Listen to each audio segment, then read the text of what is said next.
ngelihat kan secara perlahan dari ujung kain sampai ke depan, sampai ke atas gitu.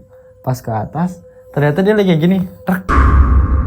Jadi tuh kukunya teh nempel sama jendela, trek kayak gini dan ya Allah, nggak bisa dijelasin. Raut wajahnya itu benar-benar bentukannya bukan manusia. Jadi yang namanya ini mulut itu tuh lebar sampai segini. Jadi dari wajahnya, terus bentukan kukunya, terus pakaiannya itu benar-benar ngegambarin kuntilanak yang selama ini saya tahu gitu. Jadi bentukannya tuh benar-benar buruk banget, jelek banget gitu. Itu.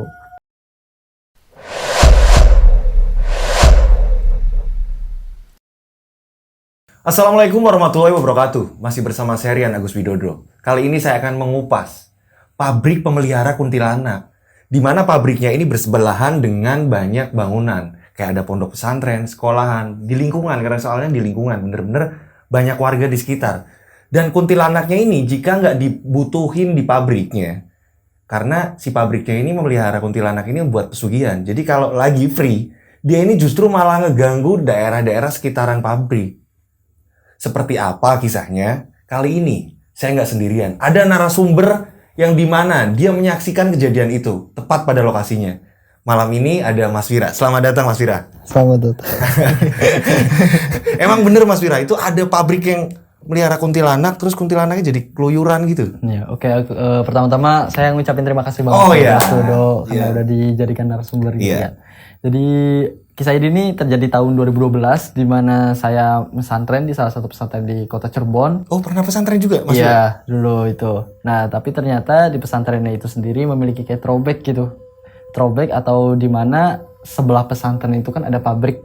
Dan ternyata pabrik inilah yang menjadikan sorotan utama di mana seluruh santri yang ada di sana itu diganggu oleh sosok kuntilanak dari pabrik ini sendiri. Dan itu gangguannya itu sampai beberapa tahun. Gitu. Jadi nggak cukup cuman tahun segitu aja, gangguannya itu banyak banget gitu. Sampai-sampai akhirnya santri-santri ini kayak memutuskan untuk beberapa orang yang banyak yang boyong atau keluar karena dapat gangguan-gangguan seperti itu. Keluar dari pondok pesantren itu gara-gara sering diganggu. Iya. Tapi memang pabriknya ini pesugihannya ini kelihatan banget nggak Mas? Maksudnya nyolok banget nggak? Tertutup banget. Tertutup banget. Iya. Dan yang tahu cuma lingkungan situ. Iya, pertama tertutup dari bentukan pabriknya. Yang kedua juga tertutup karena si pemiliknya ini nggak show up gitu, nggak ke semua warga kayak gitu. Jadi cuma di dalam doang gitu. Dan kita kan karena bentukan pesantren itu lebih tinggi dari pabriknya ya, karena pabrik itu kayak rumahan gitu, kita bisa ngelihat beberapa aktivitas yang mungkin menjanggal dari sana gitu. Terus ini kuntilanaknya posisinya ini di pabriknya apa memang bener-bener di antara pondok pesantren dan pabriknya itu? Di antara pondok pesantren dan pabriknya gitu. Jadi kan karena dihalangi cuma satu tembok gitu yang tinggi, dan itu tuh kalau malam kadang sering ke pesantren gitu, gangguin anak-anak santri, dan bahkan sampai ke dalam-dalam kamar gitu, sampai santri yang mau tidur dia itu ngelihat kayak sosok apa gitu di belakangan. Nah itu sampai banyak gangguannya gitu. Tapi sebenarnya si pemilik pabrik ini tahu nggak kalau wah ini kuntilanak gue ini lagi main-main sono-sono nih gitu? Tahu nggak sebenarnya pemiliknya juga tahu nggak? Nah kalau itu nggak tahu ya, tapi karena bersebelahan banget, ibarat rumah sama rumah itu dempetan, ya mungkin kuntilanaknya kemana kan dia nggak tahu gitu. Tapi ternyata sering main ke pesantren gitu.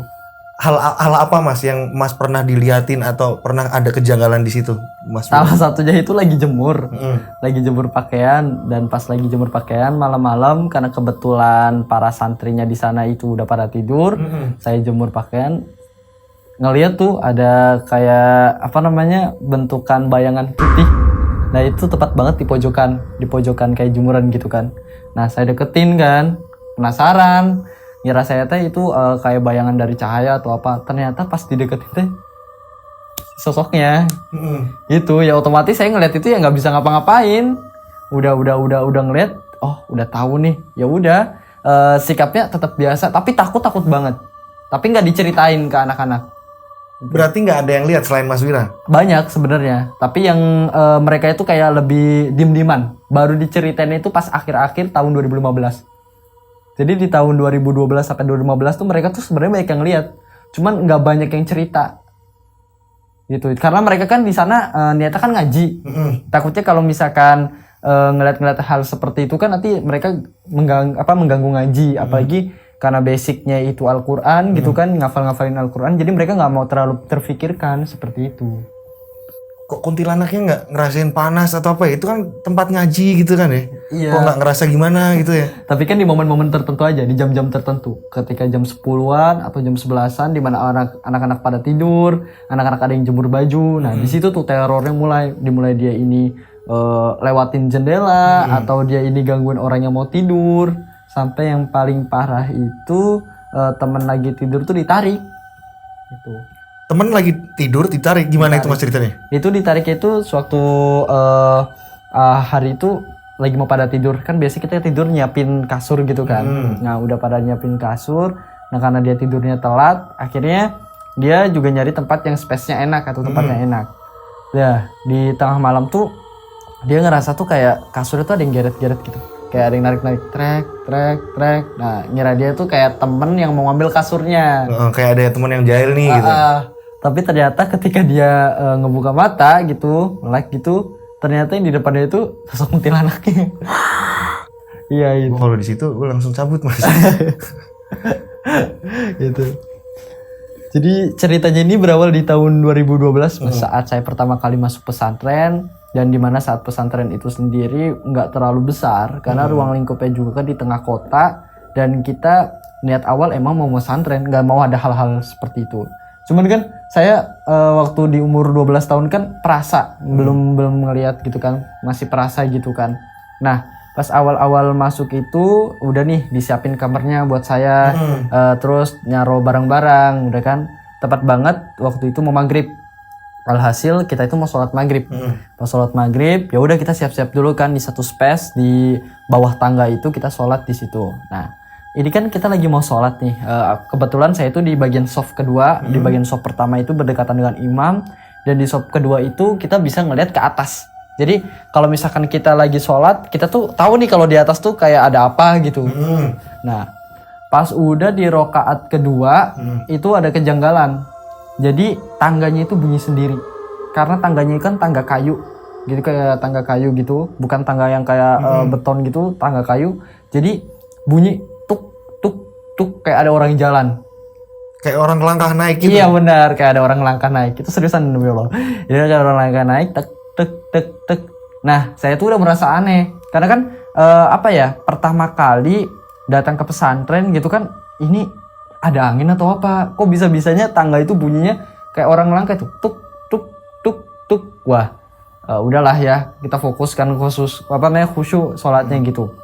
Di rakaat ketiga itu pas karena sholat maghrib kan 3 rakaat, yang dari atas itu ada yang nongol kayak gini. Jadi tahu kan kalau misalkan tangga itu kita ada yang di bawah, jadi kayak gitu, dan otomatis yang di bawah kan ngerasa, kok di atas ada orang ya? Itu yang ngerasain bukan saya aja, banyak yang ngerasain, cuman mereka itu skeptis dan belum terlalu mau pengen tahu banget gitu. Udah biasa aja. Jadi yang ngerasa kejanggalan banget, yang ngerasa takut tuh saya waktu itu. Karena santri baru. Gitu. Santri baru masuk langsung digangguin kan, otomatis jadi langsung dapat kan. Nah tapi karena saya orangnya juga kepoan, akhirnya saya tanya sama salah satu asatidz atau ustadz di situ, Kang, kalau di atas teh ada orang atau enggak? Lah enggak ada, santri mah udah pada di bawah semua, udah pada sholat. Loh terus yang nongol-nongol dari atas tuh siapa? Nah si ustadz itu kayak nengok kanan kiri. Kamu ngelihat? Iya Kang, saya ngelihat. Oh ya udah nggak apa-apa, mungkin itu teh penunggu di sini. Oh penunggu, oke, kita hari pertama jadi kita ngerasa itu penunggunya gitu, jadi kita nggak ada kayak pandangan apa gangguan itu. Baru saat di minggu-minggu pertama itu karena masih berbaur, adaptasi sama santri, kita kenal-kenalan gitu kan. Nah suatu hari itu saya mau jemur baju, mau nyuci baju kan. Kalau jemur baju itu kalau nyuci baju itu kan rame-rame, santri itu rame-rame. Dan saya tuh bajunya banyak banget yang belum cuci, karena teman-teman udah pada jemur, akhirnya tinggal saya sendiri nih terakhir. Kalau nggak salah jam 11-an malam, saya akhirnya jemur baju tuh, bawa baju ke atas, tetap aja sih ke tangga gitu kan, ke lantai 2. Nah, kebetulan di tempat jemuran itu tuh sebelahnya tuh pabrik.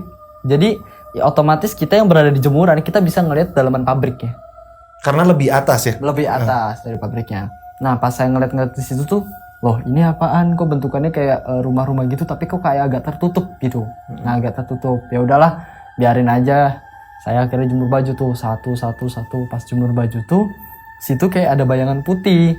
Bayangan putihnya itu cuman berdiri aja, berdiri. Tapi ngebelakangin tuh, jadi posisinya itu nggak hadap-hadapan sama saya. Dia tuh lagi ngebelakangin saya gitu. Justru malah lihat ke pabriknya berarti ya? Nah gitu. Pas udah gitu, loh ini siapa gitu kan. Saya kira mungkin bayangan atau apa gitu kan. Akhirnya saya ngedeketin tuh. Pas mau ngedeketin, loh kok ini ada rambutnya. Jadi tuh rambutnya itu sepinggang gini. Loh ini santri mana yang rambutnya panjang. Terus juga outfitnya itu kan full putih. Tapi putihnya itu putih yang kayak kena tanah kuburan gitu loh. Jadi kayak agak gelap-gelap, kayak kecoklat-coklatan gitu. Nah, wah ini udah nggak bener nih, saya udah mikir nggak enak ini di sini. Aduh, ini apaan ya? Jangan-jangan ini penunggu di pondok. Akhirnya pas saya udah ngedeketin tuh berapa langkah, ya udahlah saya mundur, tak pelan-pelan itu mundurnya. Karena turun tangga, tapi sambil melihat si sosok itu. Pas udah di tangga bagian bawah, itu baru kedenger suara ketawa. Wah itu langsung merinding banget, itu langsung lari ke kamar gitu, langsung yang namanya orang lari itu langsung cepet banget gitu saya, karena saking takutnya gitu. Nah itu 1 minggu pertama itu ngelihat itu, tapi saya tipikal orang kalau ngelihat atau ngerasain nggak pernah cerita, karena takutnya wah halu atau apa gitu. Oke. Hari-hari dimana saat itu di hari Minggu kita biasa kayak main bola gitu di sekitaran sekolahan, karena pesantren pabrik ini sekolahan.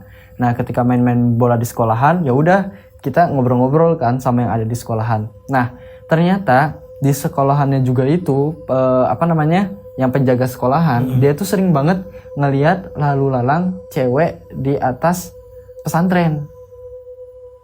Jadi kan kalau misalkan pesantren itu kan agak tinggi, nah lantai 2. Jadi tuh ngeliat pas saya lagi di jemuran tuh, dia tuh ngelihat ada cewek tapi ngadepnya ke arah pabrik. Nah ini pabrik, ini sekolahan. Jadi yang dari sekolahan tuh bisa ngelihat nih arah perempuan itu natap kemana. Nah akhirnya cerita gitu kan. Ya saya otomatis yang denger itu, loh berarti yang tahu bukan saya aja gitu. Dari pihak sekolah pun tahu kalau ada sosok di pesantren gitu. Tapi saya cuma diem nih mas, nggak ngomong apa-apa. Ya udahlah mungkin ada penghuninya, jadi ya otomatis udah tahan aja, sabar gitu. Nah ini singkat cerita saat dimana saya ini ngerasa aneh banget pas di malam hari gitu. Nah karena malam hari itu kan kalau orang-orang kalau santri-santri mau pada tidur, dia pasti kayak gelar kasur gitu kan, kasur ke space-nya masing-masing. Nah kebetulan space favorit saya itu bawahannya itu langsung kipas gitu, jadi kipas saya gitu. Nah saat mau tidur itu tuh santri-santri masih banyak yang di bawah lagi pada makan. Saya tuh langsung tuh kalau mau nyiapin kasur sendiri, rebutan tempat. Nah kasur masih ditumpuk, tapi di situ ada yang gerak-gerak. Jadi kasurnya kan tumpuk, tuk gitu. Tapi tuh di kasur berapa itu ada yang gerak-gerak tuh, deg, digerak-gerakin. Jadi kayak ada yang gerak-gerakin kasurnya, kan geter banget itu kenceng banget geternya. Nah saya ngira, loh wah kayaknya ada santri yang lagi sembunyi di dalam kasur. Seringnya kan gitu. Akhirnya saya deketin kan. Pas deketin, saya buka satu kasur per kasur gitu. Buka, prak. Ingatnya saya kasur ketiga nih yang ada gerakannya. Pas saya buka, prak. Loh kok nggak ada apa-apa. Kosong sama sekali. Akhirnya saya penasaran nih. Lah ini yang tadi gerak-gerak tuh siapa? Ya udahlah, akhirnya saya mau balik lagi ke belakang gitu, mau ke santri-santri. Tapi ternyata di situ udah ada ustadz saya. Ustadz saya bilang, kamu ngeliat lagi? Iya Kang, itu teh apa ya? Kok perasaan sering banget ada gangguan-gangguan di pesantren? Ya udah nggak apa-apa, itu mah penghuni. Jadi ustadznya juga tuh nggak mau ngebeberin penunggu apa yang asli di pesantren tersebut. Awalnya nggak tahu. Ya udah, singkat cerita akhirnya kita mau tidur deh. Kita tidur, pas sudah kita tidur, nah malam harinya itu kan karena kita ini tidur sebelahan sama jendela, ya deket banget sama jendela, itu malam-malam tuh kebangun, penasaran kan, kebangun kok kayaknya jam segini gak enak banget gitu kan. Pas saya kebangun, nengok tuh ke jendela. Padahal nengoknya nggak langsung gerak kayak gini, nengok perlahan. Pas nengok perlahan di depan jendela itu tuh ada pakaian serba putih, udah berdiri Di? di depan jendela. Jadi kayak nemplok gitu di jendela. Nah, Tapi ngadepnya kemana tuh? ngadepnya ke kita, ke santri. Jadi ngeliatin santri. Ini merinding. Terus? Pas udah gitu ngelihat kan secara perlahan dari ujung kain sampai ke depan, sampai ke atas gitu. Pas ke atas ternyata dia lagi kayak gini. Trek. Jadi tuh kukunya teh nempel sama jendela. Trek kayak gini dan ya Allah, nggak bisa dijelasin. Raut wajahnya itu benar-benar bentukannya bukan manusia. Jadi yang namanya ini mulut itu tuh lebar sampai segini. Lebar. Jadi kayak Joker. Nah, sampai segini. Nah, udah gitu matanya tuh kayak melotot-melotot gitu. Dan itu bentukannya benar-benar kayak bentukan manusia yang rupanya kita jelek banget bentukannya. Itu ngeri banget. Sampai-sampai dia tuh ngeliatin terus ini natap ke aku gitu kayak seneng gitu. Nah, akhirnya udah gitu, wah. Ini penjaga ini kan kayak penghuni pesantren gitu. Udah ngelihat si sosoknya, saya tuh langsung nge-freeze gitu, nggak bisa gerak sama sekali, kayak gini terus sambil ngeliatin gitu kan. Sampai suatu ketika tuh saya tuh maksudnya teman sebelah saya tuh nyenggol kaki saya, jadi lagi tidur kan, baru bisa gerak. Akhirnya udah gerak, langsung tuh saya langsung balik badan dan langsung tidur lagi di situ. Nah itu pertama kalinya saya ngeliat si sosok kuntilanak yang ada di pesantren itu sendiri. Jadi dari wajahnya, terus bentukan kukunya, terus pakaiannya itu benar-benar ngegambarin kuntilanak yang selama ini saya tahu gitu. Jadi bentukannya tuh benar-benar buruk banget, jelek banget gitu. Itu pas di tahun 2012-an. Tapi tetap saya tuh nggak mau cerita sama teman karena kan takutnya wah udahlah nggak mau cerita kayak gini. Soalnya belum punya wadah atau tempat untuk curhat Untuk gitu. share. Ya, untuk share gitu. Nah, sampai saat dimana saya tuh ngerasa aduh ini kayaknya kalau diterus-terusin kayak gini saya bisa kacau nih, bisa gila sendiri soalnya sering banget dapat gangguan-gangguan tersebut kan. Nah, teman-teman itu kan karena udah mau pulang gitu bertepatan dengan Ramadan, mereka itu sering banget nih kayak jalan-jalan gitu kan, jalan-jalan, terus juga sering banget kayak main-main bola di malam hari. Nah, suatu hari kita itu lagi main bola di malam hari. Nah, nggak sengaja kita itu ngelihat bayangan putih dari pabrik itu. Jadi kayak terbang, kayak kain yang dihembus angin dia terbang ke sana kemari. Nah, teman saya ngeliat, weh itu apaan? Kok bayangan putih? Loh, iya bayangan putih kayak kain gitu kan. Akhirnya saya langsung kan, itu tuh jangan-jangan penunggu pesantren kita. Wah, yang bener, gak mungkin penunggu pesantren kita kok dari pabrik gitu. Iya juga sih, saya mikir kayak gitu kan. Akhirnya si pemilik yang penjaga sekolahnya itu langsung ngomong gini, kamu tahu nggak sih itu tuh siapa? Emang siapa mas? Itu tuh yang ada di pabrik, cuman sering gangguin di pesantren. Nah, loh, kok bisa kayak gitu? Ya nggak tahu, saya sering banget ngelihat si sosoknya itu berlalu lalang di pesantren. Jadi kayak bolak-balik di jemuran, sering nempelin wajah di jendela, kaca jendela itu. Dan dia itu sering banget kayak ruang lingkupnya tuh di pesantren. Nah, itu kan bikin kayak gambaran kita yang berada di pesantren tuh kayak ngerasa, wah ini kayaknya gangguannya ngeri banget nih kalau misalkan terus-terusan kuntilanaknya di situ kan. Mau nggak mau kan kita harus ngusir gitu kan, atau enggak gimana. Tapi dari pesantren tuh anak-anak tuh tetap dia tuh nggak mau ngomong sama si pemilik pesantrennya. Karena apa ya, niatnya ngaji, kalau gangguan-gangguan semacam itu ya udahlah, paling gangguan-gangguan orang yang sedang menghafal Al-Quran itu gangguannya banyak banget gitu kan. Nah, sampai dimana saat kita ini perpulangan pesantren, dan saya tuh punya teman dekat namanya Adit. Teman dekat saya itu, saya cerita tuh sama Adit, yang kebetulan Adit juga pesantren bareng sama saya di situ. Dan akhirnya saya tanya, Dit, selama kamu di pesantren pernah nggak digangguin sama kuntilanak? Adit tuh bilang, pernah sih, cuman waktu itu kayak ngerasa bukan kuntilanak. Maksudnya gimana? Dia tuh lagi tidur. Pas lagi tidur itu ngerasa kalau wajahnya dia itu dipegang sama tangannya kuntilanak. Iya, jadi lagi Merinding gua, Mas. dia lagi tidur, karena kan dia tidurnya kan nggak jauh bersebelahan sama saya. Itu lagi tidur, si wajah itu kayak ada yang nyerawak gitu, kayak ada yang nyakar, tapi perlahan kayak gini, seret. Iya kayak gitu, dan itu sampai ke dada. Nah dia cerita kayak gitu, tapi dia ngira itu tuh ngiranya temen yang sebelahnya, karena mungkin tangannya lagi ada di pak gitu, jadi kayak turun kayak gini, ngerasanya gitu. Jadi dia tetap positive thinking. Loh, saya juga pernah waktu itu diganggu sama, tapi saya mah langsung diliatin sama kuntilanaknya. Bahkan kuntilanaknya itu nempel tepat di kaca jendela. Nah, Adit nggak percaya tuh cerita-cerita termasuk saya, karena dia juga tahu kalau saya itu punya kayak gini. Tapi dia tetap nggak mau percaya gitu. Ya, akhirnya udah selesai, kita perpulangan. Sampai di tahun 2013 ada santri-santri baru. Nah, santri-santri baru itu anak-anak kecil rata-rata. Dia anak-anak kecil yang masuk ke SMP, dia itu santri baru di situ. Nah, kebetulan si anak kecilnya itu dia masih umur 11-12 tahun.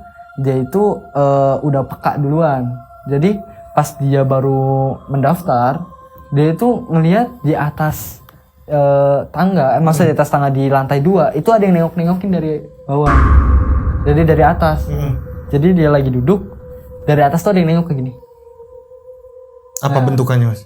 Nah dia nggak tahu, cuman ngerasa waktu pertama kali saya awal masuk kayak ada yang nengokin. Akhirnya dia kan ceplosan, bilang sama ustadznya, Ustadz kalau di atas tuh ada orang yang nengok-nengok, sering nengok-nengok ke bawahnya. Oh, kalau di atas tuh nggak ada orang sama sekali. Soalnya santri masih pada pulang semua. Loh, terus yang nengok-nengok dari atas tuh siapa? Gitu. Si santri yang kecil tuh nanya, oh mungkin perasaan kamu aja. Nggak ada apa-apa kalau di sini mah aman. Karena kan santri baru, bagaimanapun juga tetap dinyaman-nyamanin gitu kan. Oke, akhirnya udah selesai gitu, dia tuh bilang sama ibunya, Bu, kayaknya pesantrennya tuh serem banget Bu, nggak usah pesantren di sini. Udah nggak apa-apa, di sini mah nggak ada apa-apa kan, di sini udah ada ustadz, nanti ada teman-teman lainnya. Ya udah gitu kan. Akhirnya selang 1 minggu kemudian santri pada pulang semua ke pesantren dan ketemu sama si santri baru itu. Tapi waktu itu bertepatan masuknya santri baru sama si santri yang udah lama itu masuknya bareng-bareng gitu di sana di pesantren. Pas udah masuk ke pesantren, kita kenalan kan sama santri baru. Namanya siapa gitu kan, kenalan. Udah kenalan, akhirnya dia tuh deket sama saya. Entah kenapa dia tuh deket sama saya. Nah pas deket-deket sama saya tuh selalu aja kalau yang dibahas itu, Mas pernah ngeliat gak sih kayak ada wanita gitu, terus ada bayangan-bayangan putih sering bolak-balik di pesantren gitu. Terus saya bilang, wah itu perasaan kamu aja. Padahal saya juga tahu, cuman saya nggak mau ngasih tahu ke dia karena dia masih baru 1 minggu. Nah udah selesai itu, akhirnya kita gimana pun caranya santri baru dinyaman-nyamanin. Suatu hari si santri baru itu bangun tuh malam-malam, dia itu mau ke bawah, mau ngambil minum. Pas ngambil minum, tak kan lewatin tangga. Nah di situ tuh ada kolam ikan kecil gitu. Dan dia tuh di situ tuh udah ngeliat cewek lagi duduk ngebelakangin dia. Di situ dia ngira, loh itu siapa? Kok ada yang duduk gitu kan? Dia tangganya turun lagi kan, turun perlangkah gitu. Mau ngedeketin. Tapi pas mau ngedeketin, si kuntilanaknya itu, sosoknya itu nengok ke arah si santri. Otomatis santri itu yang ngelihat langsung kan, dia langsung lari, brak. Tapi dia nggak teriak, cuma lari doang. Kan kedengeran sama yang lain. Akhirnya bangun kan. Nah pas udah nyampe di tempat tidur, dia langsung nangis. Ditanyain tuh sama yang kita yang bangun tuh, kenapa? Aku mau pulang, nggak betah di sini gitu kan. Karena ngeliat si sosoknya langsung. Udah kenapa sih, ada apa? Akhirnya dia cerita kalau dia itu ngelihat ngelihat perempuan lagi duduk di kolam dan ternyata wajahnya itu mirip seperti yang saya gambarin.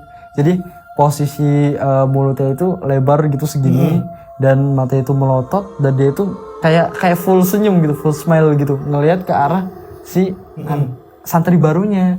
Nah, akhirnya gimana pun juga si ustadz ini akhirnya turun tangan gimana caranya supaya santri ini nyaman gitu kan. Akhirnya dia tuh kayak dikasih air minum supaya penglihatannya mungkin ditutup biar nggak ngeliat lagi. Nah udah dikasih air minum, kasih air doa gitu kan. Akhirnya keesokan harinya dia ini nggak bisa ngeliat-ngeliatan lagi. Jadi gangguan-gangguan yang selama dia lihat itu nggak bisa dia lihat lagi. Dan dia seperti normal orang biasa. Tapi secara trauma dia masih ada karena dia masih takut. Makanya Ustadz di sini, Ustadz di pesantren tersebut bilang kalau misalkan si santri kecil ini mau kemana-mana diikutin gitu, didampingin, biar takutnya barangkali kebuka lagi atau gimana. Nah itu kejadian waktu saat santri baru ngelihat si sosoknya langsung gitu kan. Nah ini sebenarnya udah dijadiin kayak pertanyaan besar bagi kita semua yang ada di pesantren. Bukan hanya satu orang, melainkan banyak orang yang udah mendapatkan gangguan tersebut kan. Mau gak mau mereka semua kan harus bisa ngomong ini langsung ke pemilik pesantrennya untuk bisa ditindaklanjuti gitu kan. Tapi karena memang kita ini takut, akhirnya cuma ngomong melalui ustadz tersebut, ustadz yang di pesantren. Tapi ustadz tersebut tuh kayak memikirkan cari momen yang tepat di mana kita ini bisa ngobrol bahas masalah tersebut gitu. Nah ini udah hampir mau dimana kita ini mau ke penghujung 2014 dan gangguan-gangguan itu sebenarnya sudah sedikit-sedikit menghilang. Oh, udah nggak sering? Udah nggak sering lagi, karena kan memang udah udah nggak ada lagi gangguan-gangguan yang aneh gitu, paling gangguan-gangguan biasa aja. Tapi gangguan-gangguan itu muncul lagi saat dimana kita ini lagi nyuci baju lagi. Teman-teman yang sama anak kecil ini, santri kecil ini kita mau nyuci baju lagi, dan itu tepat di malam Jumat Kliwon lagi, malam Jumat Kliwon. Di situ kan karena kebetulan ini pabrik pesantren, itu cuma dihalangi sama tembok. Nah itu tuh ada bau kemenyan, tapi itu melekat banget baunya. Jadi seolah-olah tuh kemenyan tuh kayak ada di dekat kita. Nah karena itu bau kemenyan, akhirnya kita nanya ke tuan, ini nggak ngerasain bau kemenyan nggak? Baunya pekat banget nih. Akhirnya udah di itu, ya juga sih baunya pekat banget, ini dari mana ya? Wah kayaknya mah dari sebelah gitu kan. Nah akhirnya kita udah selesai nyuci, kita ini langsung nih mau jemur baju ke lantai 2 di mana kita ini bisa ngeliat pabriknya langsung. Ketika itu kita lagi mau udah selesai ngejemur, kita tuh ngintip nih apa sih aktivitas di malam hari orang yang punya pabrik ini. Kita ngintipnya jadi kayak orang ngintip, kayak bener-bener ngintip gitu, ngelihat secara perlahan mengendap-endap gitu. Nah di situ saya sendiri saksinya ngelihat ada 2 orang, entah mungkin ini pemilik pabrik dan tangan kanannya, itu dia ini sedang membawa sesajen beserta dengan kemenyan. Jadi kayak di bokor itu, bokor tuh ada tempat untuk kemenyannya itu ditaruh sama kayak nampa gitu, dan sekelilingnya itu tuh kayak ada seserahan-seserahan, entah kayak pisang ataupun kayak makanan-makanan pasar gitu. Dan dibawa ke satu tempat, satu ruangan yang itu tuh ruangannya berada di luar dari pabrik gitu. Tapi kita masih bisa ngelihat gitu. Dan mereka berdua itu masuk ke dalam. Nah, ketika kita udah ngelihat, nah si tangan kanannya ini ketika udah masuk ke dalam, dia keluar lagi. Dia tuh ngerasa kalau kita itu lagi ngeliatin mereka berdua. Oh, dia tahu gitu? Iya, dia kayak ngerasa tahu. Akhirnya dia pas itu keluar dan dia sambil nongol-nongol kayak gini. Nah, ketika si di itunya nongol-nongol, kita langsung bersembunyi, ngumpet gitu kan. Karena takutnya ketahuan. Nah, akhirnya udah selesai gitu, baru tuh ngomong, jangan-jangan si pemilik pabrik ini ada apa-apanya nih. Soalnya kan kita belum bisa ngejudge ya, belum bisa kayak nyimpulin kalau kuntilanaknya ini berasal dari pabriknya gitu. Udah selesai itu, ya udah akhirnya kita langsung turun lagi dan mau tidur gitu kan. Nah, malam harinya ini ada salah satu santri juga, dan kebetulan ini kakak tingkat saya, dia itu mau jemur baju. Nah, pas jemur baju lagi, tapi dia ini setelah jemur baju dia nggak langsung ke kamar atau nggak langsung tidur, dia mau musikan dulu, dia mau musikan di atas jemuran, mungkin lagi nenangin diri sambil ngafalin gitu kan. Nah, saat dianya ini lagi dengerin musik, tiba-tiba tuh ngedenger suara ketawa. Kan gini loh, kan pakai headset gitu kan, terus ngedengerin ketawa, itu kayak ngerasa, loh emang musik saya ini ada suara ketawanya gitu. Akhirnya dia matiin, dia perlahan diem lagi, dan suara ketawanya ada lagi. Suaranya kayak gitu. Nah dia kaget dong, langsung lepas headset dan dia langsung nengok kanan kiri gitu. Itu suaranya sebenarnya nggak terlalu kenceng, nggak terlalu pelan banget. Jadi kalau pelan itu kan bisa dibilang dia berada di dekat. Kalau kenceng berarti dia jauh. Nah itu suaranya kayak sedang aja gitu. Karena dia penasaran, Akhirnya dia nengok-nengok kan sekitaran ada apa sih, dan tertujulah sama dia ini ke satu bangunan. Dia tuh udah ngelihat kok ada yang aneh gitu. Jadi di atap bangunannya itu, di gentengnya itu, dia tuh ngelihat ada sosok wanita lagi duduk sambil ngebelakangin. Jadi kayak posisi di atas rumah gitu. Dia tuh lagi ngebelakangin pandangan si santri itu. Loh, dia penasaran kok siapa gitu kan. Kayak bentukannya cewek, tapi kok dia nangkring di atas bangunan gitu. Dia mikir-mikir, wah apa jangan-jangan itu orang gila. Dia mikirnya nggak belum ke itu kan. Dia perlahan ngedeketin, tanya kan, mbak siapa, ngapain Oh, duduk dia di berani atas?" gitu ya? Iya, dia orangnya tipikalnya yang frontal gitu. Siapa, kok duduk di atas genteng ngapain gitu kan. Pas dia ngomong kayak gitu, si ceweknya ketawa lagi. Wah, dia udah mikirnya udah nggak bener nih. Loh, kok ditanya kok malah ketawa gitu. Akhirnya suatu waktu dia kayak nggak mau mikirin itu, dia mau turun tuh. Pas mau turun kan dia pandangannya masih ngeliat itu. Pas mau pandangan ngeliat ke situ, si sosok kuntilanaknya itu ngebelakangin. Jadi dia nengok ke arah si Anak santri itu. tersebut. Pas nengok, si santri itu ngeliat, jadi kayak pas-pasan tek gitu, langsung, astagfirullahaladzim, kuntilanak. Dia langsung kan turun, brak, langsung turun kan, karena tangganya tangga besi, jadi kedengeran banget kenceng. Sampai-sampai ketika dia itu mau naik ke lantai 2 ke kamar, dia tuh langsung bangunin santri lain buat ngeliat, ada kuntilanak gitu kan. Nah di situ baru tuh kita mulai percaya kalau kuntilanaknya itu berasal dari si pabrik itu. Nah udah selesai kayak gitu, akhirnya kita cerita kan, tapi secara tertutup. Artinya kita belum ngasih tahu informannya ini ke ustadz, karena kita mau ngasih tahu ke ustadz, udah ngasih tahu pun ustadznya tidak meneruskan kepada si pemilik pesantren. Artinya ini kan gangguannya udah cukup parah buat santri-santri yang sering ngejemur baju di situ kan. Kita udah bahas-bahas, udah ngobrol, dan kita akhirnya cari tahu sendiri. Berarti hanya lingkup antar santri ya? Benar, kita kayak ruang lingkup antar santri. Dan kita pun secara diam-diam untuk ini kayak ngebahasnya gitu, ngebahasnya situ. Nah ini kejadian yang aneh banget itu, tapi ngeri juga itu pas kita lagi main bola. Beberapa minggu setelah kejadian itu kita main bola, biasa malam-malam kita main bola. Pas kita main bola itu kebetulan pemilik pabriknya itu lagi keluar kota. Jadi di pabrik itu tuh nggak ada siapapun orang yang di sana. Nggak ada aktivitas? Nggak ada aktivitas, lampu semua mati, nggak ada aktivitas. Dan kebetulan ketika itu bolanya itu masuk ke pabrik. Bola itu kan bola plastik, masuk ke pabrik, berak. Nah yang itu tuh temen saya itu sendiri namanya Adit kan, temen dekat. Wah Adit parah banget tuh bolanya sampai masuk, itu gimana gitu kan. Nah dari situ ya udah kita samperin aja pabriknya, siapa tahu ada pemiliknya. Pas kita kesana samperin, wah ternyata nggak ada, diketok-ketok, dituin nggak ada kan. Sebenarnya kita mau minta bolanya aja. Sampai akhirnya kita balik lagi kan. Pas balik lagi ke pesantren, nah kita tuh lagi mau siap-siap pulang ke pesantren, lagi pakai sarung apa. Pas kita lagi mau pakai sarung, itu bola dilempar dari pabrik ke sekolahan, seriusan dilempar, langsung kita nih lagi mau berangkat, bola tuh udah di depan, loh kok ini bolanya, perasaan di pabrik nggak ada orang sama sekali gitu kan. Akhirnya kita udah mulai tuh girnya dapet, weh jangan-jangan ada apa-apa nih di pabrik tersebut. Akhirnya kita teliti kan, pas teliti kita pulang keluar dari maksudnya dari gerbang sekolahan, kita mau ngarep pesantren. Pas kita mau ngelewatin pabrik, di situ kita ngedenger lagi suara ketawa jelas bang. Baru kita semua tuh yang ada di situ langsung lari semua masuk ke pesantren.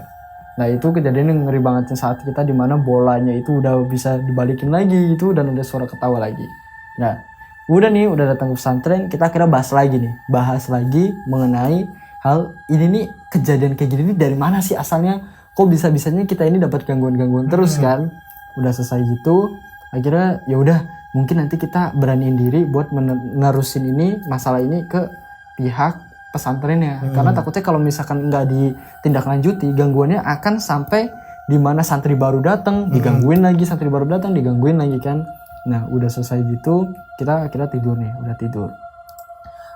Keesokan harinya itu ada santri lagi mau jemur. Padahal kita semua udah ngingetin kalau jemur kalau bisa jangan malam-malam, karena satu di lain sisi malam itu kan sangat aktivitas mereka kan banyak gitu kan, sensitif banget. Dan yang kedua takutnya kalau misalkan jemur malam-malam itu nggak kering bajunya gitu. Sebenarnya kita ada logikanya juga dan ada juga yang mengarah kepada hal gaib gitu. Nah udah diomongin nih, santri ini termasuk yang bandel juga karena dia omongan dari kita tuh nggak masukin, nggak didengerin, dia tetap ngejemur. Pas ngejemur baju biasa, dia ngejemur baju, naruh baju. Dia lagi jemur baju, dia tuh lagi naruh baju kayak gini, prek, ada yang lewat dari belakang, serbet, gitu kayak ada bayangan silat tuh, brek, Boom. gitu kan. Ngira dia langsung nengok, weh siapa? Gitu, dia nggak ngerasa tuh, tapi dia ngerasa merinding, langsung kan pegang lehernya, kok nggak enak banget gitu. Akhirnya dia turun, tek perlahan dan menuju ke tempat tidur gitu. Nah kebetulan karena itu jendelanya kaca, jadi kan bisa ngeliat gitu kan apa yang aktivitas ada di jemuran. Nah tiba-tiba pas dia lagi ngeliatin kaca, itu kuntilanaknya terbang. Tapi terbang itu santai banget, kayak burung. Sret.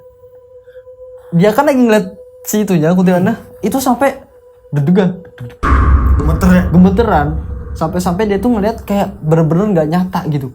Ini bener-bener kuntilanak lewat. Jadi kuntilanak lewat kayak say hi gitu, lewat biasa aja. Slow banget gitu ya, Mas? Slow banget gitu, kayak ibaratnya burung ngelewat di jendela ya biasa tak kayak gitu. Dan akhirnya dia ini mulai percaya nih kenapa nggak boleh jemur baju malam-malam. Dan gangguan-gangguan itu akhirnya dia lapor lagi ke kita. Nah karena ini udah bersifat final dan kita pun harus bisa memecahkan masalah ini, kita pun sebisa mungkin untuk mengarahkan hal ini kepada pemilik pesantren. Jadi ini endingnya itu di akhir dimana kita itu mau perpulangan, kita tuh langsung nih laporkan hal ini kepada pemilik pesantren. Biasanya kan kalau misalkan terakhir kali kita mau pulang itu kita kumpul-kumpul. Nah kumpul-kumpul bareng pemiliknya, ustadznya, dan kita di situ ajuin apa sih permasalahan yang ada pesantren. Dan kita semua sepakat kalau kita ini sering banget diganggu oleh sosok kuntilanak yang sering banget nge-neror kita yang ada di wilayah pesantren gitu kan. Karena udah situ si pemiliknya tuh karena ustadz juga kan kiai juga, dia bilang oh ya udah ya nanti saya selesain ini. Karena kiainya ini jarang banget ke pesantren, dia tuh punya rumah sendiri gitu. Nah setelah santri-santri semuanya pulang, itu pesantren kan nggak ada yang jaga. Otomatis yang jaganya itu beberapa ustadz dan juga kiai. Ustadznya juga jarang. Nah tapi kiainya ini mau mecahin masalah nih, kok bisa gitu si santri ini banyak banget gangguan-gangguan termasuk dari gangguan kuntilanak itu sendiri. Jadi ya ketika itu dia ini lagi duduk di kayak tempat duduk khusus pendaftaran santri, duduk sambil memandangi kolam sambil ngerokok gitu kan, dan dia baca sesuatu biar sesuatu yang berada di kolam tersebut menampakkan diri. Nah akhirnya nggak lama kemudian baru tuh di situ di kolam udah ada cewek, rambutnya itu sampai ke bagian pinggul ini, dan dia tuh lagi duduk. Tapi ini kebetulan si sosoknya itu benar-benar tatap-tatapan, face-nya itu ngarah ke arah si kiainya. Jadi kan kalau yang sebelum-sebelumnya kan selalu membelakangi, dan ini selalu berhadapan-hadapan. Karena si kiainya tahu kalau si kuntilanak ini yang sering ganggu, dia pun akhirnya bangkit kan dari duduknya, dan dia perlahan menuju ke ke kolam. Tapi nggak dekat banget, cuman beberapa meter berdiri di depan kolam gitu, dan dia tuh langsung kayak ngambil tasbih gitu sambil milin-milin, dan langsung sih ngusir kuntilanak tersebut. Jadi langsung diusir, langsung hilang. Nah saat si kiainya itu mau balik lagi, tiba-tiba dia itu ngerasa loh kok kuntilanaknya kayak masih ada. Akhirnya dia balikin badan lagi, dan ternyata dia masih duduk di situ. Dihilangin lagi, brak. Dan ternyata ketika dihilangin lagi, dia tunggu sebentar, kuntilanaknya masih duduk di situ. Jadi kayak seolah-olah dia tuh udah dilempar, balik lagi, lempar, balik lagi. Akhirnya dia tuh penasaran, ini arahnya dari mana nih? Kalau misalkan arahnya berada di situ, otomatis kalau udah dilempar, udah nggak kemana-mana lagi. Tapi kok bisa balik lagi? Dan ternyata si kuntilanaknya itu ketika dilempar, si pemilik pabriknya juga ngelempar kuntilanak lagi. Paham gak maksudnya? Jadi kan kuntilanaknya lagi duduk itu dilempar sama kiainya, Nah, ketika dilempar kan arahnya ke pabrik. Nah, pemilik pabriknya ngelempar lagi kuntilanak ke arah pesantren. Jadi karena pesantren sama pabrik itu kan cuma satu tembok. Jadi dilempar-lempar ke sini, ke pabrik, terus dilempar lagi ke pesantren, ke pabrik, ke pesantren lagi. Sampai akhirnya si kuntilanak itu akhirnya kesel gitu. Dan kesel ketika dilempar dari pesantren, dia nggak mau lagi di pabrik dan dia itu langsung terbang ke arah yang lain. Nah, semenjak itu tuh si kiainya itu menyadari kalau ternyata si pabrik ini adalah orang yang memelihara kuntilanak tersebut. Karena kenapa kita bisa menyimpulkan? Pertama, dari laporan santri juga melihat ada beberapa hal yang berkaitan dengan ritual-ritual aneh. Satu. Terus yang kedua, dari kemunculan-kemunculan yang ada kuntilanak tersebut itu rata-rata berasal awalnya itu dari pabrik baru ke pesantren gitu. Dan tiap hari tertentu itu tuh ada satu aktivitas di mana banyak orang-orang dari luaran itu datang ke pabrik tersebut untuk melakukan sesuatu hal gitu. Apa itu Mas? Ya suatu ya kalau bisa dibilang itu kalau misalkan ritual sih ritual juga, tapi mereka ini kayak face-nya itu tertutup banget, nggak mau kayak nggak mau show up gitu. Jadi kayak orang asing yang berasal dari luaran terus masuk pabrik itu jumlahnya itu, tapi secara outfit dia itu menggunakan pakaian hitam semua. Apakah itu karyawan situ? Bukan. Itu Justru malah bukan. Bukan, itu orang-orang luar. Orang-orang luar. Dan kita juga mikirnya awalnya itu adalah mereka yang bekerja sama pabrik tersebut. Karena kan mungkin pabrik memiliki relasi. Tapi ketika kita perdalami itu ternyata bukan. Jadi nggak ada satupun yang berkaitan sama relasi dari pabrik tersebut. Dan kita menyimpulkan kalau ternyata pabrik yang berada di sebelah pesantren itu memelihara kuntilanak. Jadi setelah diusir gitu kan, mungkin akhirnya kuntilanak kesel atau gimana gitu, dan dia pun nggak balik neror gitu. Akan tetapi di sini kalau misalkan kita membahas tentang pemeliharaan atau perewangan, mereka yang sudah memutuskan kontrak terhadap jin atau apa, pastinya dia ini tidak akan balik lagi jinnya. Jadi mungkin setelah kejadian tersebut, si pemilik pabrik itu memutuskan kontrak antara dirinya dan juga si kuntilanak tersebut mungkin ya. Karena saya ini udah belajar terhadap hal tersebut dan itu jadi kayak kapasitas bagi saya sendiri untuk mengetahui ternyata orang yang memiliki perewangan atau yang memelihara sosok-sosok tersebut itu bisa diputuskan kontraknya dan tidak lagi bekerja sama lagi dengan yang dimaksud atau tuannya gitu. Bisa bangkrut dong Mas kalau kayak gitu mungkin. Kalau misalkan bisa bangkrut juga bisa, tapi setelah beberapa tahun saya kembali lagi pesantren itu nggak ada aktivitas dari pabrik. Oh berarti memang bener bangkrut Mas ya setelah ditinggalin kuntilanak itu ya? Ya mungkin ya, karena benar-benar nggak ada aktivitas pabrik. Tapi kita juga kurang tahu ya, karena kan mungkin pabriknya tertutup banget. Tapi terakhir kali itu kita lihat itu nggak ada aktivitas sama sekali, nggak ada aktivitas. Tapi pernah nggak, maksudnya kan itu berarti di sekitarnya pabrik kan ya? Ada nggak warga yang Ada komunikasi sama santri? Akhirnya santri ngobrol juga sama warga? Ya pernah, itu suatu waktu itu di sebelah pesantren itu warnet. Nah warnet itu jadi dia ini pemilik warnetnya itu ibu-ibunya itu lagi mandi. Pas lagi mandi itu kan ada jendela gitu loh, kayak ventilasi udara. Nah dia tuh ngelihat itu ternyata kuntilanaknya itu nampakin diri di ventilasi udara. Jadi ngintip. Dan itu baru diceritakan ketika kita semuanya boyong. Jadi diceritakan ketika semuanya keluar dan kita kan karena udah keluar kan akhirnya kita mengakrabkan diri dan akhirnya sini ngasih tahu kalau dia juga pernah diteror sama kuntilanak yang sama gitu. Lagi mandi tiba-tiba si kuntilanak itu muncul dari ventilasi udara kamar mandi gitu.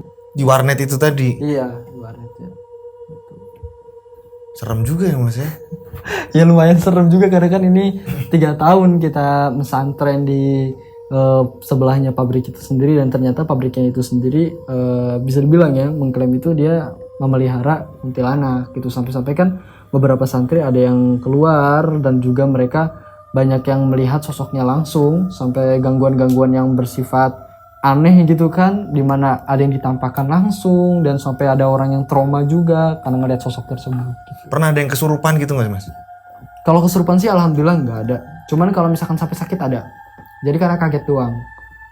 Gimana Jadi, tuh Mas? Si anak kecil itu yang tadi ngeliat-ngeliatan itu, dia itu beberapa hari udah nggak bisa ngeliat, tapi traumanya masih ada dan dia itu sampai sakit demam. Jadi sakit demamnya itu kayak shock mungkin ya. Ke bawah kali ya? Iya, shock gitu, energi negatifnya. Makanya setelah itu dia kan harus didampingi, nggak boleh sendirian.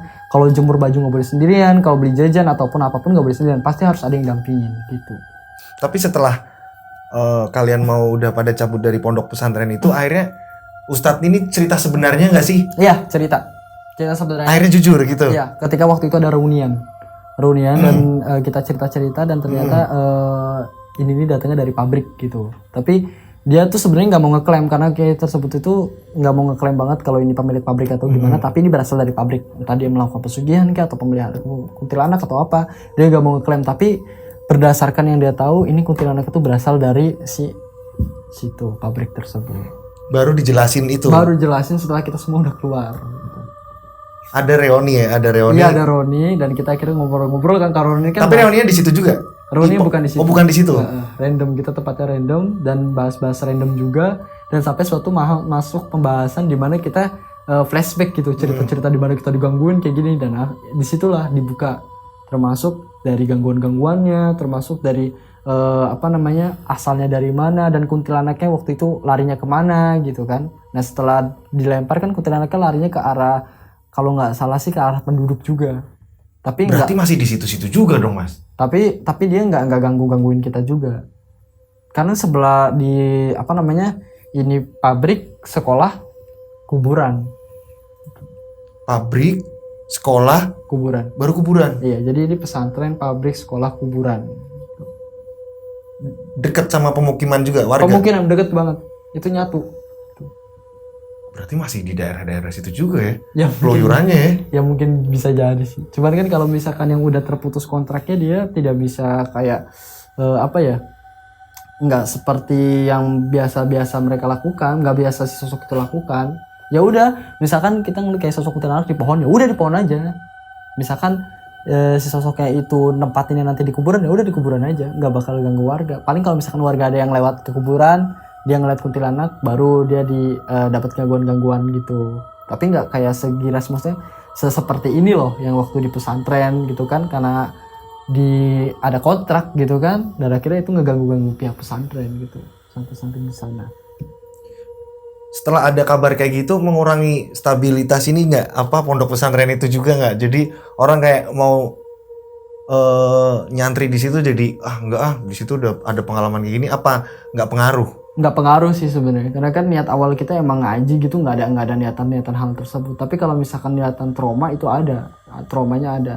Tapi kita nggak bisa ngasih ideologi kepada teman-teman semuanya itu kalau di sini ada ini, enggak. Tapi kita pandangnya memang karena kita ini ngafalin Al-Quran. Jadi kan kalau orang ngafalin Al-Quran tuh gangguannya banyak banget, selain gangguan terhadap hal-hal yang bersifat itu, gangguan-gangguan yang lain juga ada. Jadi kita anggap itu gangguan ketika kita sedang menghafal Al-Quran aja gitu. Oke pemirsa, barusan cerita dari pabrik pemelihara kuntilanak, dan memang kuntilanaknya udah bener-bener nggak ada di situ, nggak ada di pondok pesantren itu, nggak ada di pabrik itu, nggak tahu kemana perginya. Yang jelas udah nggak mengganggu aktivitas yang ada di situ. Barangkali ada pesan-pesan Mas Fira buat teman-teman. Mungkin sih pesan-pesannya ya, kalau misalkan kita berdekatan lokasinya atau tempatnya yang berkaitan dengan pemelihara atau pesugihan, ya itu mungkin akan jadi satu pembelajaran bagi kita untuk kuatin iman aja sih, kayak kuatin iman. Terus kalau misalkan di ruang lingkup masyarakat seperti itu kan pasti ada pemilik-pemilik kayak gitu kan. Ya ini pesannya mungkin yang buat yang memelihara atau melakukan pesugihan, jangan sampai mumpung belum telat gitu, ya segera tobat gitu, karena takutnya ini berimbas kepada orang-orang yang ada di sekitarannya, keluarganya, itu sih Pak. Dan memang nggak bagus juga sih Mas. Iya, nggak bagus, itu salah satu sifat syirik gitu kepada kita. Oke, terima kasih juga buat teman-teman di rumah. Semoga kalian selalu sehat walafiat, banyak rezeki, selalu dilindungi Allah Subhanahu Wa Taala. Terima kasih buat yang sudah subscribe.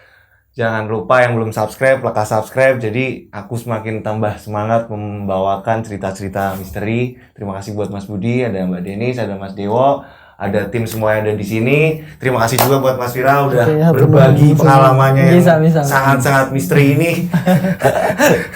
Terima kasih Mas Fira. Akhir kata, saya Rian Agus Widodo mengucapkan wassalamualaikum warahmatullahi wabarakatuh. Yos guys!